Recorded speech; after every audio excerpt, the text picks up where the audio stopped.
ঝাড়খণ্ড রাজ্যটির জন্ম 2000 সালের 15ই নভেম্বর, অর্থাৎ এখন 2019-এ এই রাজ্যটির বয়স 19 বছর। সম্প্রতি আমরা ঝাড়খণ্ডের নির্বাচনের ফলাফল জানতে পেরেছি।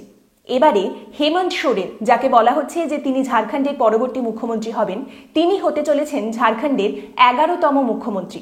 এই 19 বছরে ঝাড়খণ্ড দেখেছে 10 জন মুখ্যমন্ত্রীকে এবং দেখেছে 3টি প্রেসিডেন্ট রুল বা রাষ্ট্রপতি শাসন।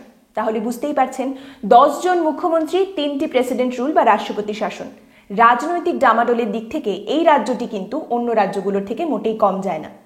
দ্বিতীয় কথা, ঝাড়খণ্ডে এর আগে যিনি মুখ্যমন্ত্রী ছিলেন, অর্থাৎ বিজেপির রঘুবর দাস, তিনিই ছিলেন ঝাড়খণ্ডের প্রথম এবং একমাত্র মুখ্যমন্ত্রী যিনি তার 5 বছরের গোটা টেনিয়ারটা কমপ্লিট করেছেন মুখ্যমন্ত্রী হিসেবে। এর আগে যারাই মুখ্যমন্ত্রী হয়েছেন তারা 1 বছর বা 2 বছর বা 10 দিনের মাথায় পদত্যাগ করেছেন বা তাদেরকে পদত্যাগ করতে বাধ্য করা হয়েছে। এছাড়া রঘুবর দাস ছিলেন ঝাড়খণ্ডের প্রথম অনাদিবাসী মুখ্যমন্ত্রী।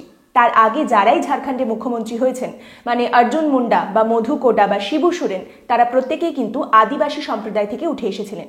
আর এই রাজ্যে এটাই স্বাভাবিক, কারণ ঝাড়খণ্ডের 26.3% মানুষ আদিবাসী সম্প্রদায়ের মধ্যে পড়েন এবং ঝাড়খণ্ডের অ্যাসেম্বলি সিটে 1/3 বা 1/3 সিট রিজার্ভ করা রয়েছে শিডিউল ট্রাইবসদের জন্য। এছাড়া রঘুবর দাস, যিনি ঝাড়খণ্ডের প্রথম অনাদিবাসী মুখ্যমন্ত্রী ছিলেন, তিনি ঝাড়খণ্ডের মুখ্যমন্ত্রী হলেও অরিজিনালি তিনি ছত্তিশগড়ের মানুষ। তিনি জন্মেছিলেন ছত্তিশগড়ে। তৃতীয় কথা, হেমন্ত সোরেন, যিনি পরবর্তীকালে ঝাড়খণ্ডের মুখ্যমন্ত্রী হতে চলেছেন, তিনি কিন্তু আজকের এই দিনটা হয়তো দেখতেই পেতেন না যদি না তাদের পরিবারে একটা মারাত্মক দুর্ঘটনা ঘটত 2009 সালে। শিবু সোরেনের 2 ছেলে, দুর্গা সোরেন এবং তার ছোট ছেলে হেমন্ত সোরেন।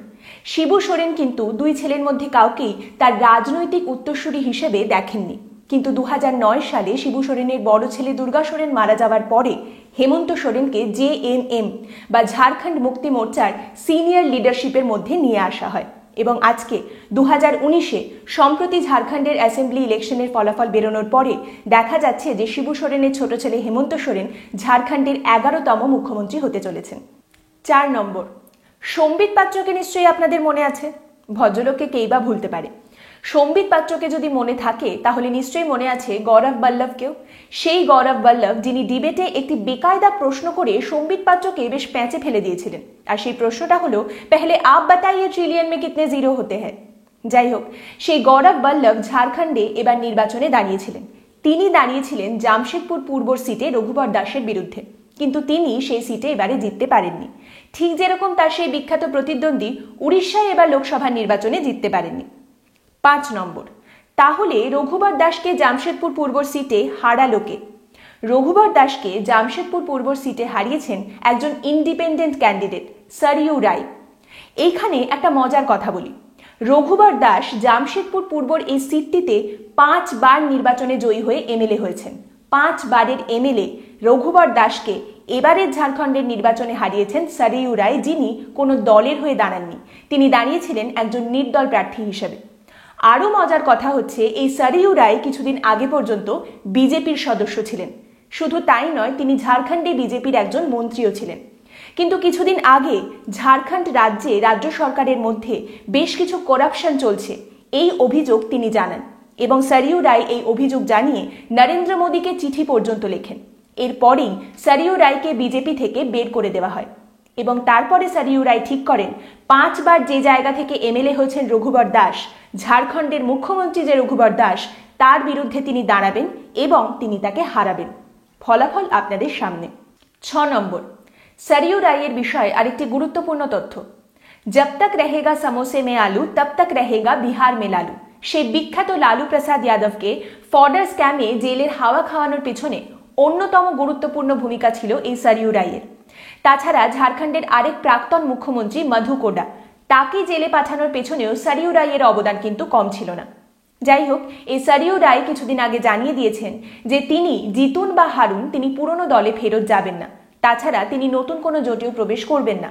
তিনি স্বতন্ত্রভাবেই থাকবেন এবং যে সরকারি ক্ষমতায় থাকুক না কেন তারা কোনো ভুল করলে তিনি তার বিরোধিতা করবেন। যদিও এক্ষেত্রে কি হয় সেটা সময়ই বলে দেবে। 7 নম্বর, জয় জঙ্গল জমিন, হিন্দু মুসলমান বাদ দিন, খিদে পেয়েছে ভাত দিন। ঝাড়খণ্ডের লড়াইটা কিন্তু অত্যন্ত দরিদ্র একটি রাজ্যের লড়াই। সেখানকার মানুষের জমির লড়াই, সেখানকার মানুষের অধিকারের, অস্তিত্বের, তাদের অভিমানের লড়াই।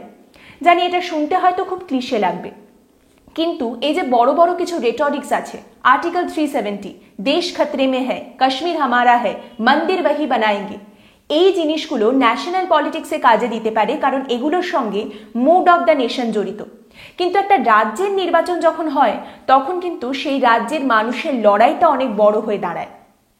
আর্টিকেল 370 সে হামারা ক্যা হোগা, নকরি মিল জায়গা, এই ধরনের প্রশ্ন কিন্তু বারবার উঠে এসেছে ঝাড়খণ্ডের নির্বাচনের আগে ঝাড়খণ্ডের ভোটারদের মধ্যে থেকে। এবং কেন্দ্রীয় স্তরে বিজেপি ভালো ফলাফল করলেও রাজ্যের ক্ষেত্রে নিজেদের অস্তিত্ব প্রমাণ করতে এবং রাজ্যের লড়াই বুঝতে কিন্তু বিজেপি বারবার ব্যর্থ হচ্ছে।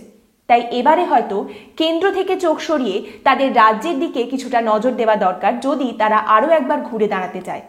8 নম্বর, বিজেপির স্টার ক্যাম্পেনার হিসেবে দেখা হয় অমিত শাহ, যোগী আদিত্যনাথ এবং অবশ্যই আমাদের দেশের প্রধানমন্ত্রী নরেন্দ্র মোদীকে।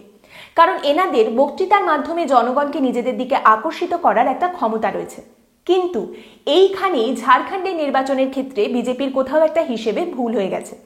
কারণ ঝাড়খণ্ডের নির্বাচনের আগে যেখানে যেখানে অমিত শাহ বা মোদী এসে র্যালি করেছিলেন, বক্তৃতা রেখেছিলেন, তার মধ্যে বেশিরভাগ জায়গাতেই কিন্তু বিজেপি জিততে পারেনি। এর কারণটা হচ্ছে, যে কথাগুলো বলে অন্যান্য রাজ্যে হাততালি কোরানো যায় কিংবা একটা মাস অ্যাপিল দেওয়া যায়, তার সঙ্গে ঝাড়খণ্ডের মানুষের সমস্যার কিন্তু কোনো সম্পর্ক নেই। তাদের চাহিদাগুলো, তাদের সমস্যাগুলো কিন্তু অনেকটা আলাদা। বিজেপি সেটা বুঝতে ব্যর্থ। এবং এখানে এর আগে যে কথাটা বললাম, বিজেপিকে কেন্দ্র থেকে চোখ সরিয়ে রাজ্যের দিকে আরো বেশি করে নজর দিতে হবে এই সমস্যা বা চাহিদাগুলোকে বোঝার জন্য।